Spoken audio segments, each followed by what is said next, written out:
addressing Hazrat Ali radiallahu anhu, Hazrat Rasul Karim sallallahu alaihi wasallam said, Anta Khatamul Awliya kama ana Khatamul Anbiya.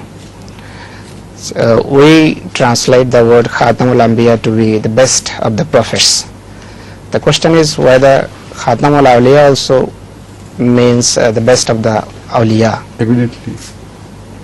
In that case, it is a little contradiction with the position of promised Messiah alayhi salatu No, he is not a wali. As simple as that. Out of all awliya which were born before Hazrat Muslim alayhi salatu wasalam, most certainly Hazrat Ali was the best. There is one of the greatest argument in favor of our translation of Khatam al-Nabiyyin. If Khatam al-Nabiyyin means there will be no prophet after him, then Ummah will be deprived also of wilayat.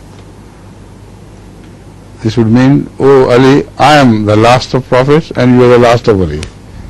Then everything is empty till the day of judgment. So this is the most insulting translation done by the ulama nowadays.